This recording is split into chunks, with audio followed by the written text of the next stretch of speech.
Hola chicas, hoy nos volvemos a encontrar con un tema más de nuestra serie y el tema de hoy es su pureza es absoluta. ¿Qué quiere decir eso? Quiere decir que Dios es puro, que no hay ninguna falta en Él, ¿verdad? Pero también es importante que consideremos qué significa la palabra santo. Porque su pureza es absoluta, es porque Dios es un Dios santo, ¿verdad? Y hay un término que es, en el término original, que santo significa separado, lo que relacionado con Dios significa que es alguien absolutamente distinto y superior a cualquier cosa, ¿verdad? A todo lo que existe. Hablar que su pureza es absoluta es más que decir que en Él hay ausencia de mal o que todo lo bueno está en Él. Es más que eso. ¿Sabes por qué? Porque tiene que ver también con reconocer que es un Dios grande, majestuoso y que merece honor y gloria. Eso significa también. ¿Ok?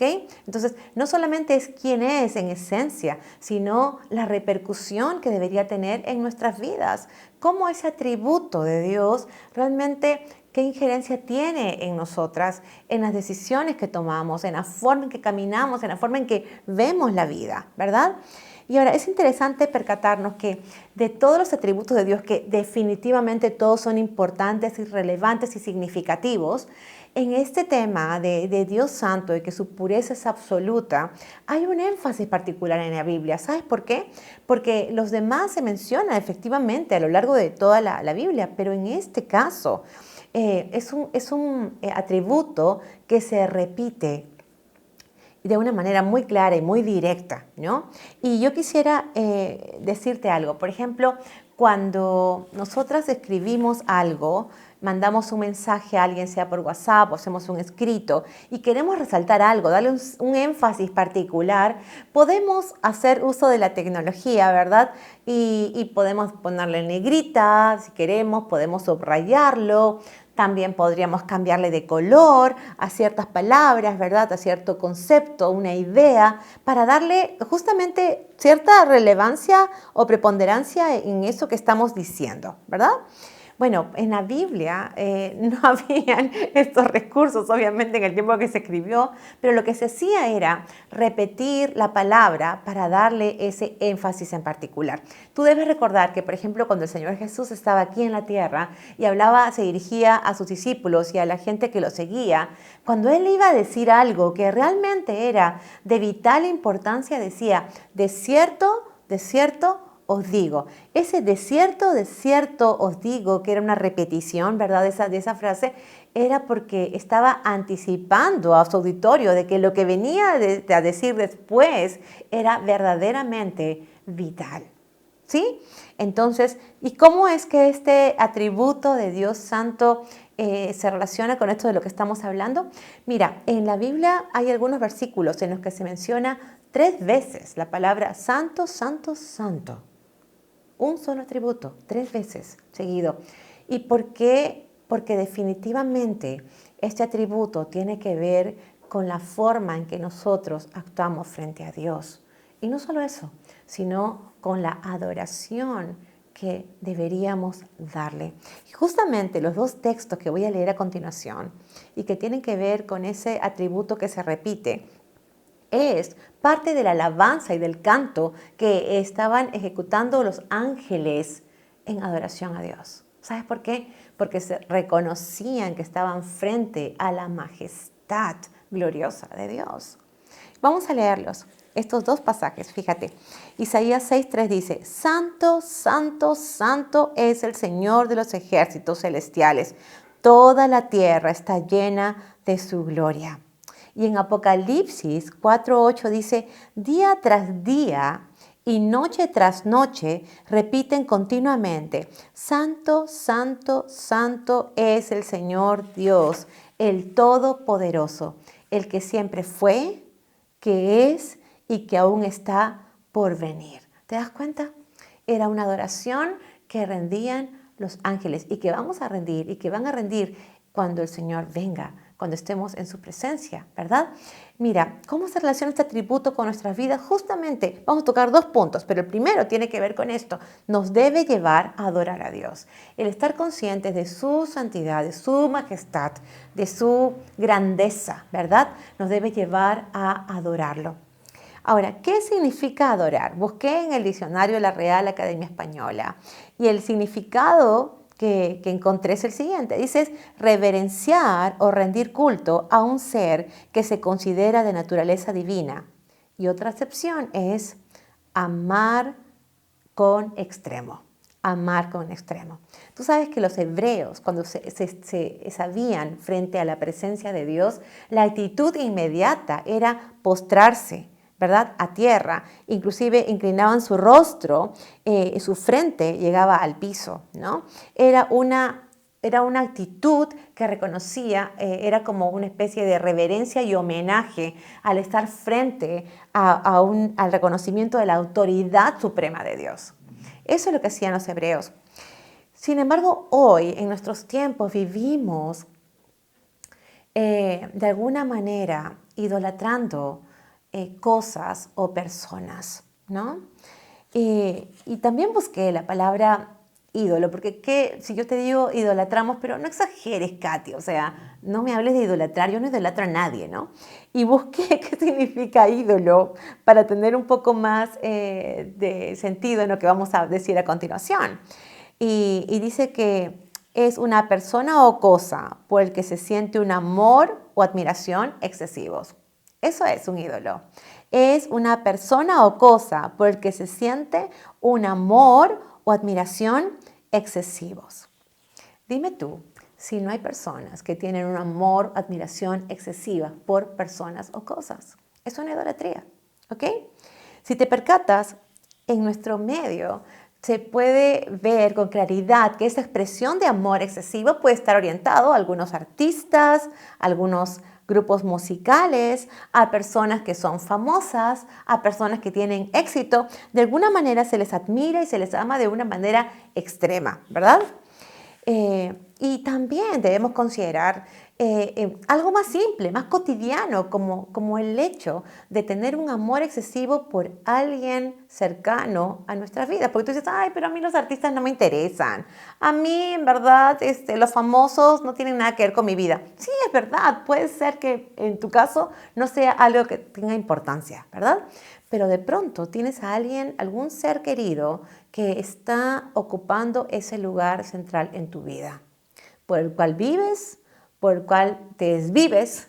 Entonces, eso es ese amor extremo que también es una forma de idolatrar, ¿verdad? O de adorar.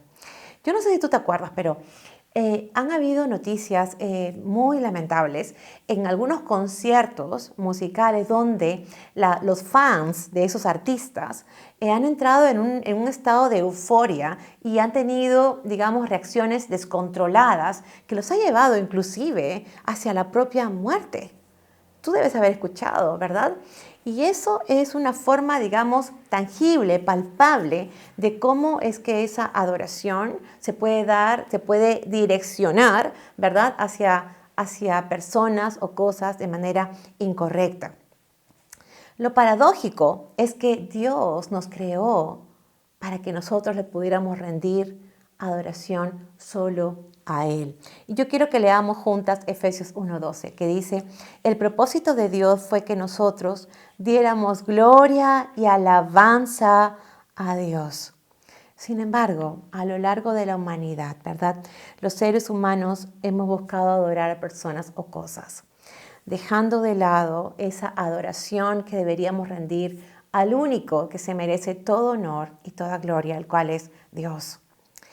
El apóstol Pablo dice con mucha claridad en Romanos 1, versículo 21 al 23, es cierto, dice, ellos conocieron a Dios, pero no quisieron adorarlo como Dios ni darle gracias. En cambio, comenzaron a inventar ideas necias sobre Dios. Como resultado, la mente les quedó en oscuridad y confusión. Afirmaban ser sabios, pero se convirtieron en completos necios. Y en lugar de adorar al Dios inmortal y glorioso, rindieron culto a ídolos que ellos mismos se hicieron con forma de simples mortales. ¿Te das cuenta? Dice que nosotros mismos nos hemos creado nuestros propios ídolos con formas de seres mortales. Eso es lo que dice la palabra y eso es lo que hacemos. Acabo de darles un par de ejemplos, ¿no? Nuestra tendencia como seres humanos, en verdad, es inclinarnos a hacer las cosas contrarias a lo que Dios desea. Y vemos que en reiterados pasajes en la Biblia, la santidad de Dios, el saber que hay una pureza absoluta en Él, están relacionadas directamente con la adoración. Y yo quiero llevarte a dos pasajes en este momento. Salmos 99:5 dice, exalten al Señor nuestro Dios, póstrense ante sus pies, porque Él es santo. Porque Él es santo, póstrense ante sus pies, exáltenle, dice el versículo. Y vamos al Salmos 34, dice, canten al Señor, ustedes los justos, alaben su santo nombre. ¿Te das cuenta? La santidad y la adoración están íntimamente ligadas. Y lo que podemos apreciar en estos pasajes es que Dios anhela ser el único objeto de nuestra adoración. Dios no quiere compartir esa adoración con nadie porque nos creó para adorarle, para rendirle honor solo a Él. ¿Te das cuenta? Entonces nosotros deberíamos buscar, honrar y adorar solo a Dios. Y no estoy hablando de una expresión de repente religiosa, como por ejemplo cantarle, ¿no es cierto? Como por ejemplo tener algunas prácticas religiosas o ritos. No estoy hablando de eso. Estoy hablando de tener realmente un corazón dispuesto a ponerlo en el centro de nuestras vidas y a dejar que Él realmente sea el que gobierne nuestras vidas. De eso estoy hablando. Eso es una búsqueda de adoración. Sabes que muchas veces estaban el pueblo hebreo y tenían algunas prácticas religiosas, es decir, que sabían bien los ritos, ¿no? Una de esas prácticas de pronto era como elevar alabanza a Dios con sus labios. Pero ¿sabes qué? Dios, que conoce los corazones perfectamente, sabían que de labios expresaban una adoración a Él, pero su corazón estaba alejado. Fíjate lo que dice Isaías 29:13. Dice pues el Señor, porque este pueblo se acerca a mí con su boca y con sus labios me honra, pero su corazón está lejos de mí y su temor de mí no es más que un mandamiento de hombres que les ha sido enseñado. Clarísimo, ¿verdad? Puedes tener una expresión de adoración a Dios externa, pero nuestro corazón no necesariamente está sintonizado con esa adoración, ni dándole a Él la prioridad y dejando que Él sea el centro en nuestras vidas. Es importante que puedas reflexionar hoy y meditar un poquito, ¿verdad? Sobre a quién estás adorando. ¿Adoras solamente a Dios? ¿O es que en verdad tienes por allí un amor excesivo por algo o por alguien que está por encima de Dios? Si le adoras y le honras genuinamente, o es que en realidad tienes una práctica religiosa aprendida. Vale la pena pensar un poco en esto y reflexionar sobre esto, ¿verdad? Ahora, ¿sabes cuándo se acrecienta nuestro amor a Dios? ¿Sabes cuándo realmente te nace en tu corazón querer adorarlo, querer honrarlo, querer reverenciarlo a Él? ¿Sabes cuándo? ¿Cuándo crece tu amor a Él? Cuando le conocemos más y más, cuando nos damos cuenta realmente quién es Él. Y la única manera de conocerlo es leyendo sobre Él en su palabra. Así que yo te quiero animar, te quiero invitar de alguna manera, te quiero desafiar en este tiempo.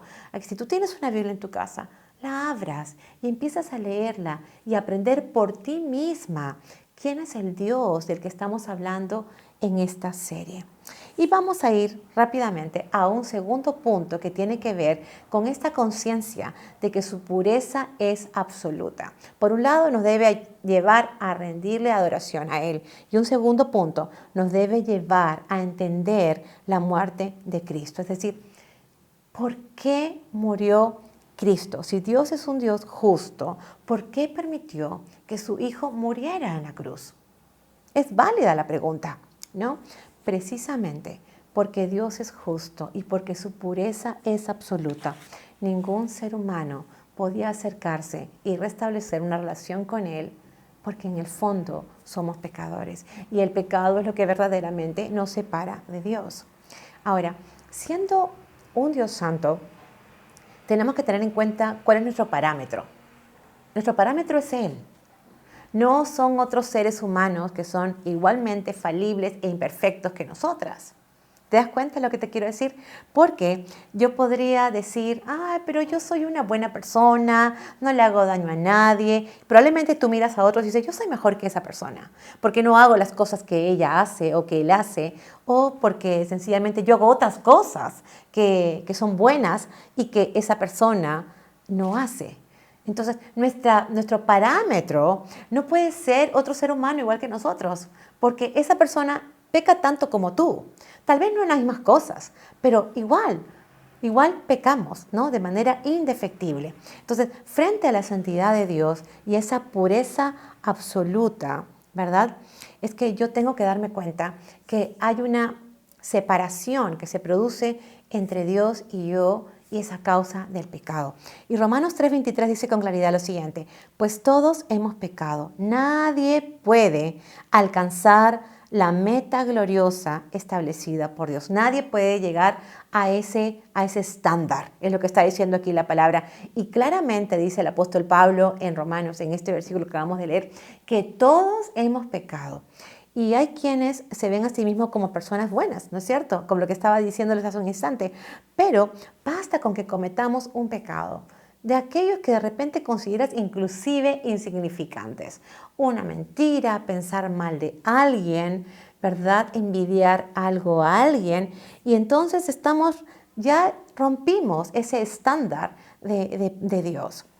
Lo que significa que ningún ser humano, por más esfuerzos que hagamos, podemos alcanzar la salvación por nuestros propios méritos. Podemos acercarnos a Dios en una relación personal con Él por nuestros propios medios, porque es el pecado que nos separa. Y sabes que en este tema del estándar de Dios, la palabra de Dios dice que basta con que cometamos un pecado, es como si hubiéramos cometido todos.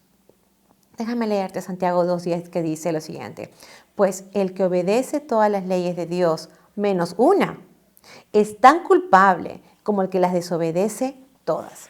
¿Te das cuenta? Por esta razón tuvo que venir Cristo a la tierra. Por esta razón tuvo que morir en la cruz. Porque nadie, ningún ser humano en la tierra podía alcanzar el estándar de Dios. ¿Te das cuenta? Y era importante que viniera Cristo sin pecado, alguien que realmente fuera puro, que fuera intachable, alguien solamente como Él podía dar su vida en sacrificio por amor a ti y a mí. Porque alguien sin pecado era el único que podía llevar sobre sus hombros todos los pecados de la humanidad. Nuestros pecados pasados, nuestros pecados presentes y aún los que no hemos cometido. Por todos ellos, el Señor Jesús pagó ese precio en la cruz. ¿Te das cuenta de lo que te quiero decir? Por esa razón tuvo que morir Cristo. Porque la santidad de Dios no podía realmente tolerar el pecado del hombre. Y por más intentos que hiciéramos para alcanzar al Señor con méritos propios, haciendo de repente cosas buenas por otros, no podemos, porque de alguna u otra manera pecamos contra Dios, ¿verdad?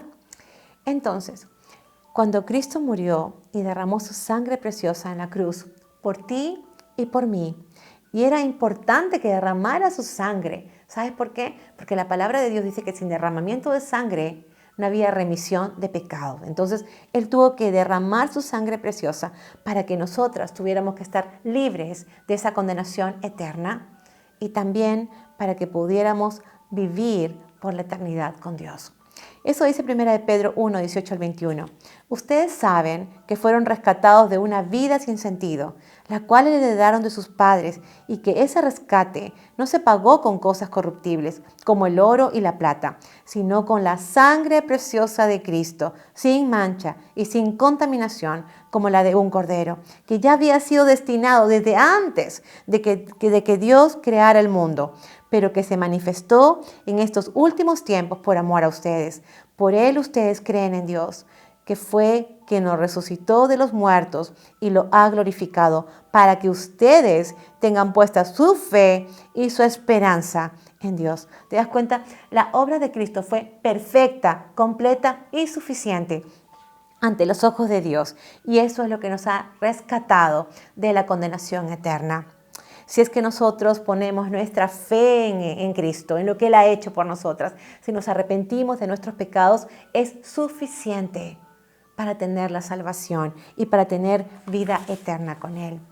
¿Cómo así? Porque es como si Cristo, siendo santo, siendo sin mancha, nos hubiera vestido de su santidad. Y lo que hace Dios es mirarnos a través de esa nueva vestimenta que ha sido puesta por Cristo. ¿Te das cuenta? Él nos justifica por medio de Cristo.